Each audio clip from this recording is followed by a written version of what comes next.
Emboozi eno gwogiwulira ogirowoozaako ki? Olowooza ntuufu? Era bw'eba ntuufu njagala owe ensonga zo lwaki olowooza ensonga zino ntuufu. Tetwogera ku nsonga ndala zonna, tuli ku nsonga za bizinensi, ensonga za ssente. Bwe njogera ku nsonga za ssente mwenna mubitegeera, mulimu okuyingiza kye tuyita ensimbi. Era ng'emboozi eno ekwatagana ku Mama Gadgets. Mama Gadgets ffenna tumumanyi bulungi nnyo, omukyala eyeegulidde erinnya ku intaneti naddala omukutu ogwa TikTok gumutunze nnyo, abantu ne bamumanya. Mama Gadgets ono atunda ebintu by'abaana ebikozesebwa mu nnyumba, ebimu nga by'amasannyalaze.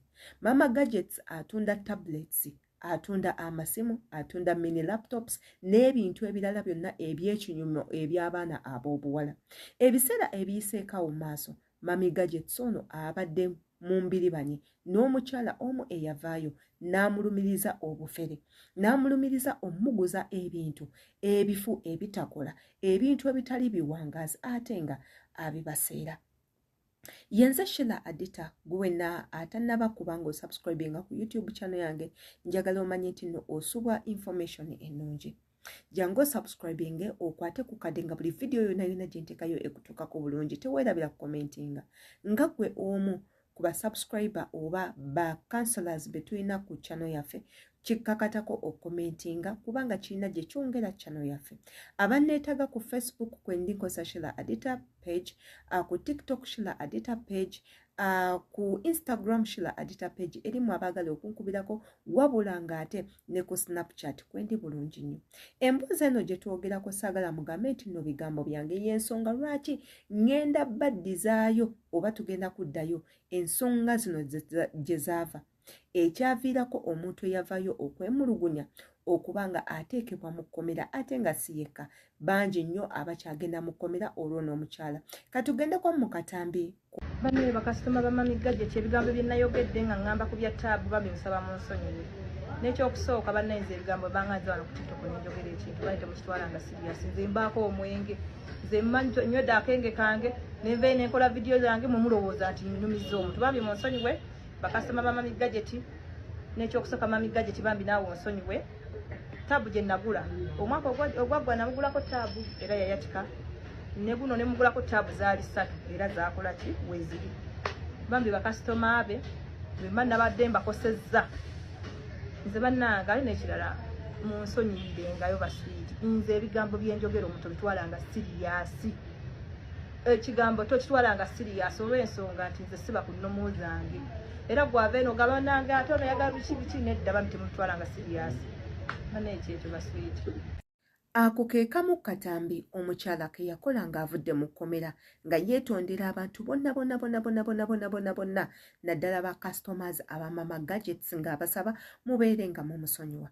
Wabula nga bw'omanyi ebintu bya social media, akatambi ako olwafuluma kati nno wano ne kaleeta ne bizireeta TikTok ow'amaanyi omu gwe tumanyi Bawashila, omuwala ali awazina amazina akyali Saudi Arabia akola. Omusajja ono n'avaayo ekyamulobedde n'akwata ne Crani ennamba n'alayira n'agamba bannange, bino byenjogera si kusaanyawo bizinesi wabula njogera mazima. Omukyala oyo nange namugulako ebintu by'omwana wange wabula ne byonooneka. Kino si kyogera nti olw'okuba njagala kuta bizinesi y'ono omukyala, wabula njogera mazima abantu bamanye ki ekyaliwo. Ebyo nno si bigambo byange, bigambo bya mwami, mugenda kuddamu mu byewuliire buto muleme kugamba nti ate Adita y'omu ku abo abali mu kutta bizinesi za banne ate nga yitayagala mwonoonera linnya.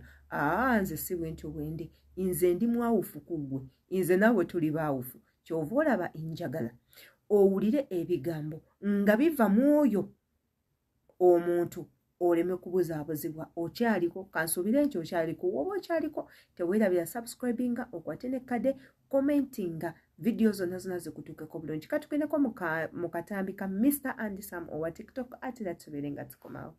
Waliwo gwe nasanze akoze video nga ngamba nti tulina WhatsApp group, bankole live mbunze njagala kutta bizinesi ya mukyala. Kati ngenda kukubula ebya taabu byange gye byava. Ekindesiza Qur'ani eno kulayira.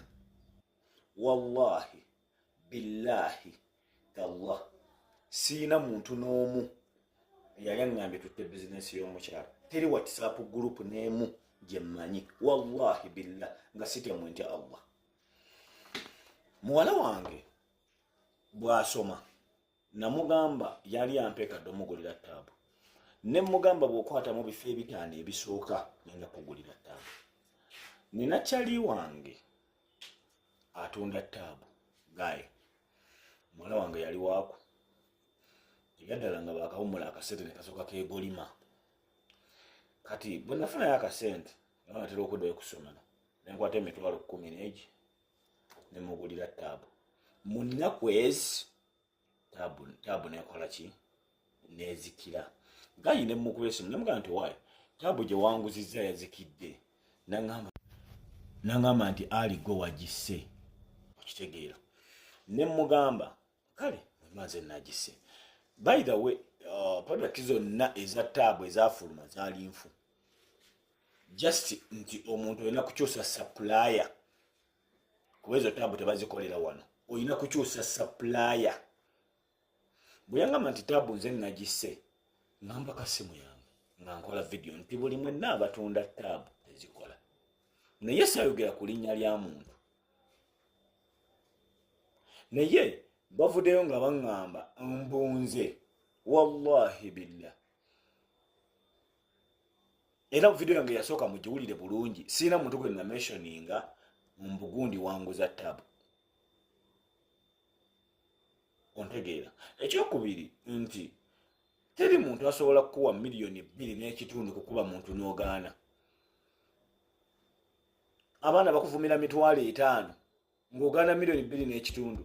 Ebyo byennyini byongera kwokesa Mami Gadgets. Ebintu ebyongera kumwokesa. Muwala WhatsApp group ne yadda ku live aliko kutuvuma mbubiki. No. Ku handling aba customer. Yensonga enkulu. Nze nkuba bifaananyi kankubuli. Client ajja n'agamba nti ali njagala kino na kino n'okikola mu bukyamu. Bw'owulira ng'ayomba muyite mutule ku mmeeza 1-on-1. Sina intention yonna wallahi teri muntu asobola kujjako Allah kye yakuwa. Uliriza wallahi teri yo muntu asobola kujjako Allah kye yakuwa.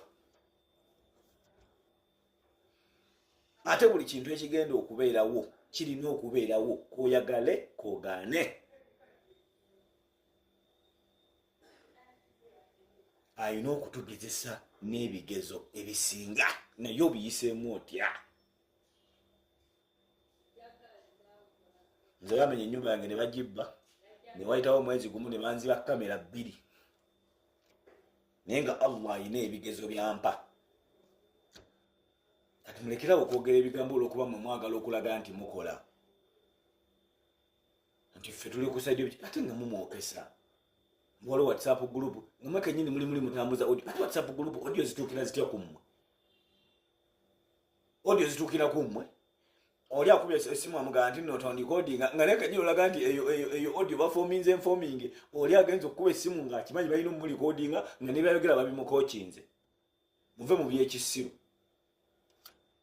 Muve mu byekisiru. Ate teri kintu kitusudde mu ntata. Ngawa na bawoza nze musayi gwa ali nze kimumba kya ali nze woli gwa wendigwa bajja na muyaga.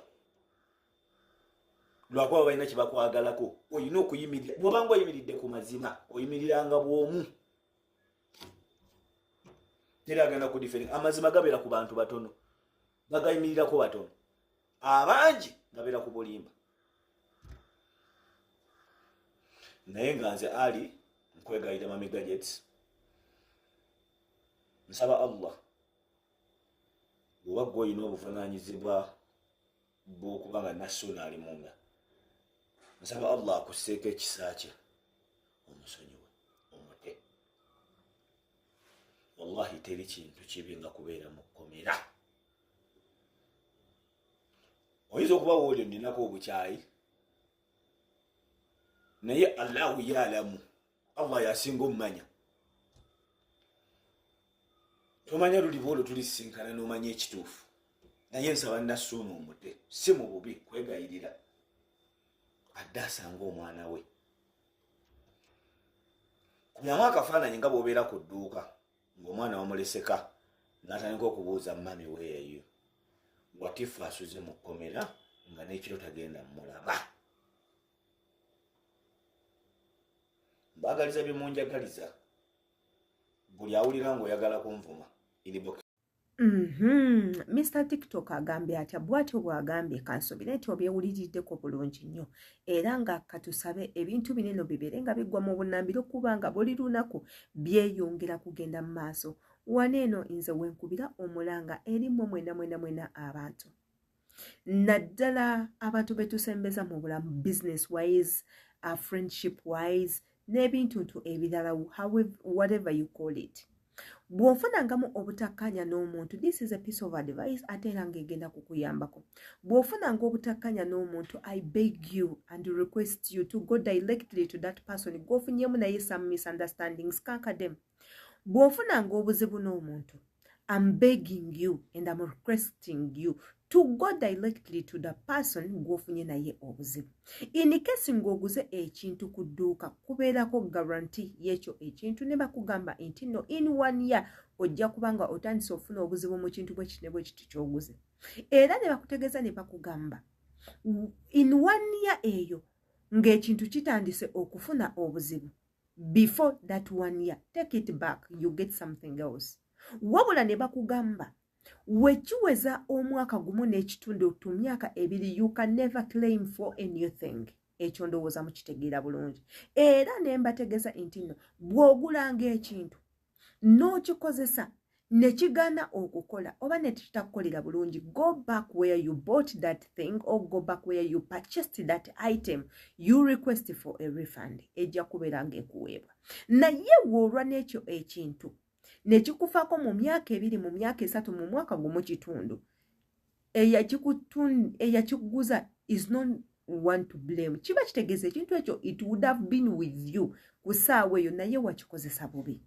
Abantu ekyo kye mutategeera.